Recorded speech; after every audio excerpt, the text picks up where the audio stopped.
نام نہاد Baloch national movement کا برطانیہ میں بے بنیاد پروپیگنڈا بے نقاب ہو گیا ہے۔ بھارتی خفیہ ایجنسی را کی ایما پر نام نہاد بلوچ نیشنل موومنٹ کے بیرون ملک احتجاج کی حقیقت آشکار ہو گئی ہے۔ خاتون صحافی کے سوالات پر مظاہرین زہری کے موجودہ حالات سے لائل نکلے۔ خاتون صحافی کا کہنا تھا مظاہرین اور غیر مقامی باشندوں کو غیر ملکی لابیز کے ذریعے کرائے پر حاصل کیا گیا۔ مظاہرین نے جن افراد اور بچوں کی تصویریں اٹھا رکھی تھیں وہ ان کے نام تک نہیں جانتے تھے۔ مظاہرین نے اعتراف کیا وہ بلوچستان کے بارے میں کچھ نہیں جانتے۔ یہ مظاہرہ جھوٹے نعروں، مصنوعی جذبات اور پروپیگنڈے پر مشتمل تھا۔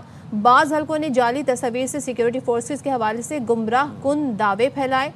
پروپیگنڈے کے برعکس بلوچستان کے علاقے زہری کی سڑکیں کھلی اور بازار آباد ہیں۔ رپورٹر نے کیا سوالات کیے، کیا گفتگو ہوئی، کیا جوابات ہیں، آپ کو سنواتے ہیں۔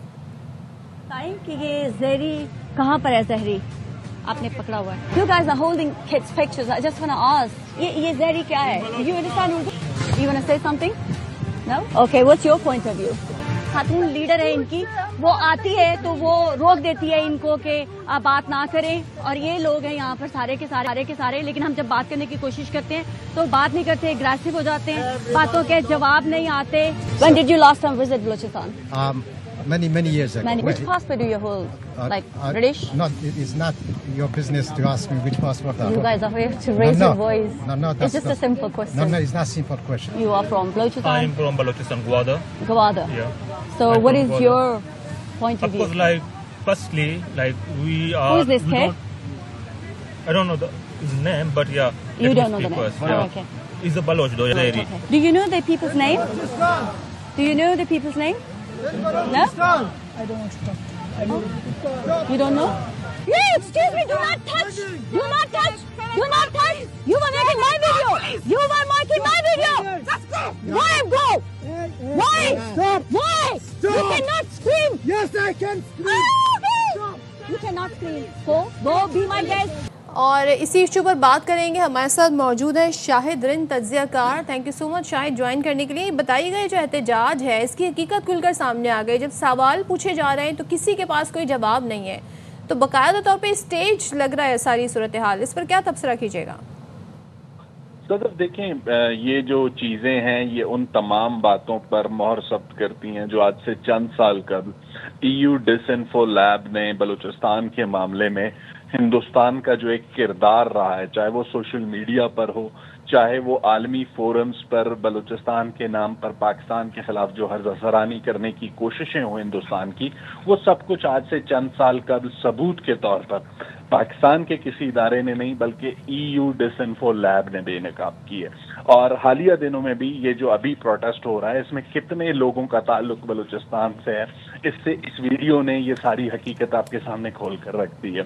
بلوچستان میں لاکھوں لوگ جو ہے بستے ہیں، لیکن چند ایسے افراد ہیں جو کہ ہندوستان کی پراکسیز ہیں یا ان پراکسیز تنظیموں کے پولیٹیکل سافٹ فیسز بننے کی کوشش کرتے ہیں، تو وہ چاہے اسلام آباد میں پولیٹیکل فیس کی صورت میں ہوں یا پھر لندن میں ہوں یا پھر جنیوا میں ہوں، وہ چند ایک افراد جو ہے جو پولیٹیکل اسائلمز پر ان ملکوں میں موجود ہیں، وہ ایک ایسا ماحول بنانے کی کوشش کرتے ہیں کہ بلوچستان میں صورتحال بہت انسانی حقوق کی خراب ہے، لیکن اس کے لیے انہیں اپنا کیس اسٹیبلش کرنے کے لیے کرائے کے لوگ لینے پڑتے ہیں، اور ان کا کرایہ کون ادا کرتا ہے، کہاں سے ادا کرتا ہے، اس میں پھر ایک ہندوستان کا رول ہمیں ہر جگہ پہ نظر آتا ہے۔ اس میں سب سے جو اہم چیز ہے صدر، جس طریقے سے انٹرنیشنل فورمز ہوں یا انٹرنیشنل بڑے ایونٹس ہوں جہاں پر یہ کوشش ہندوستان کی پراکسیز کی جانب سے یا ان کے سافٹ فیسز کی جانب سے، چاہے اسلام آباد میں کرنے کی کوشش کی جائے یا پھر عالمی فورمز پر کرنے کی کوشش کی جائے، وہاں پر جو کاؤنٹر نیریٹو ہے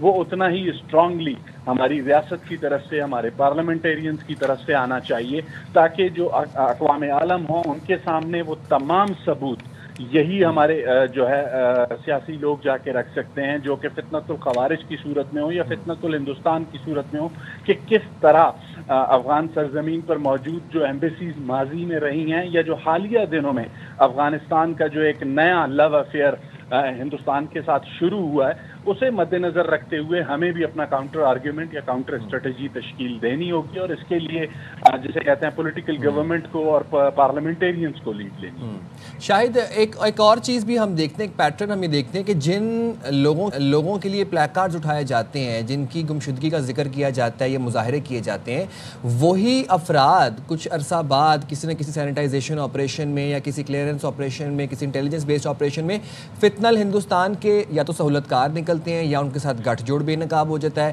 اور پھر یہ لوگ کرائے پہ ان لوگوں کو بلا کے پھر پراپر ایک ایکٹ سٹیج کیا جاتا ہے۔ دیکھیں، سب سے بڑا جو چیز ہے آپ کے علم میں لاؤں گا، آپ کو یاد ہوگا کہ وزیر اعظم سید یوسف رضا گیلانی نے شرم الشیخ میں ایک ڈوسیئر اس وقت کے اپنے کاؤنٹر پارٹ منموہن سنگھ کے سامنے رکھا تھا۔ حالیہ دنوں میں بھی میری معلومات کے مطابق پاکستان کی جانب سے بہت سے ایسے دوست ممالک ہیں جنہیں اس طرح کے ڈوسیئرز فراہم کیے گئے ہیں، بلکہ کل ہی خواجہ آصف یہ بات کر رہے تھے کہ فتنۃ الخوارج کا پاکستان میں دہشت گردی کا کیا کردار ہے، اس کے حوالے سے ترکی میں افغانستان سے بات ہوگی۔ تو جب اس قسم کے ڈوسیئرز ہم دوست ممالک کے ساتھ شیئر کرتے ہیں تو ہمیں یہ ضرورت ہے کہ جو عالمی فورمز ہیں، چاہے وہ لندن ہو، چاہے وہ جنیوا ہو یا نیو یارک ہو، جہاں پر ہندوستان کی فنڈنگ سے ان کے سافٹ فیسز، ان کی پراکسیز پاکستان کے خلاف پروپیگنڈا کرتی ہیں، اس پروپیگنڈے کا جواب ہمیں حقائق کے ساتھ دینا ہوگا، اور وہ حقائق ایسا نہیں ہے کہ ہمارے پاس موجود نہیں ہیں۔